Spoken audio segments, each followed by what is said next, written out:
जो 10 हैं वो ख़तरे से बाहर हैं। अभी हॉस्पिटल में यहाँ हेल्थ मिनिस्टर साहिबा भी मौजूद थी, उन्होंने भी तमाम मरीज़ों को भी देखा है और ज़ाहिर है कि हॉस्पिटल्स को में जो डॉक्टर्स हैं उनको हिदायत भी दी हैं। मेरी ख़ुद भी मुलाकात हुई है, वो खातून जो शहीद हुई हैं उनके हस्बैंड से भी, उनके भाइयों से भी। सारे जितने ज़ख्मी लाए हैं सारे गरीब हैं, मजदूर हैं, मेहनत कश हैं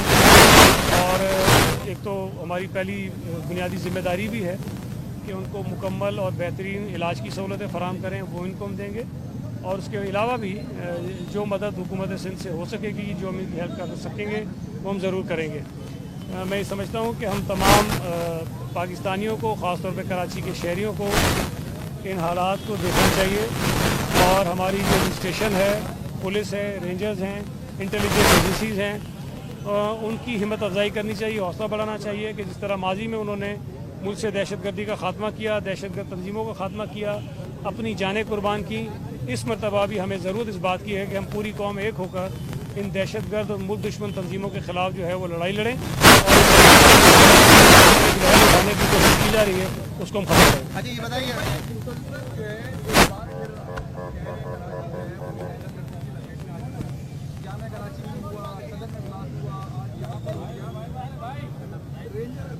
कमेटी के इजलास भी हुए, क्या चीज़ें हैं कि ये कौन से ऐसे अवामिल जो है वो एकदम सर उठाना शुरू कर दिया और शहर के अंदर की बात? देखिए, एपेक्स कमेटी का इजलास भी इन वाक़यात के तनाजुर में ही हुआ और आपके इल्म में है कि जो एपेक्स कमेटीज़ थी वो पूरे मुल्क में बनाई गई थी और जो दहशतगर्दी बहुत ज़्यादा हमारे मुल्क में हो रही थी कुछ बरस पहले, उसके बैकग्राउंड में ही कमेटियाँ बनी थीं। उस कमेटी में तमाम वफाकी और सूबाई इंटेलिजेंस इदारे भी होते हैं और जो लॉ इन्फोर्समेंट एजेंसीज़ हैं उनके नुमाइंदे भी होते हैं। यकीनी तौर पर उन तमाम अवामिल पर और वो जो इंफॉर्मेशंस कलेक्ट हुई हैं, उन वाक़यात के बाद जो गिरफ़्तारियाँ हुई हैं, जो शवाहिद सामने आए हैं, उनको मद्देनज़र रख कर उन तंजीमों के ख़िलाफ़ कार्रवाई का फ़ैसला हुआ है, वो करेंगे ज़रूर। जो 2 वाक़यात पहले हुए हैं, सदर का और कराची यूनिवर्सिटी वाला,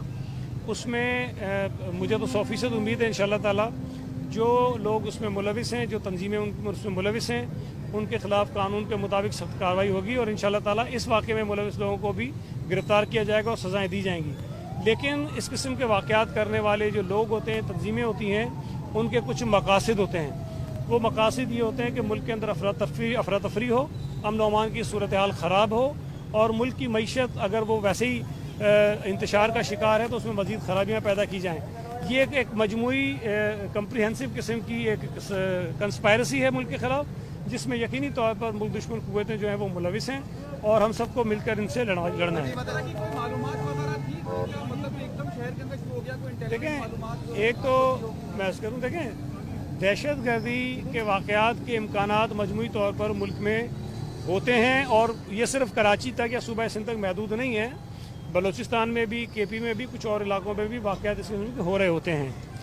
लेकिन अगर आप पूछें कि जी कोई इस तरह की इत्तला हो स्पेसिफिक कि जी इस जगह पर इम्कान है, ऐसी कोई इत्तला ना सदर के मुतल्लिक थी और ना ही इस वाक़े के मुतल्लिक थी।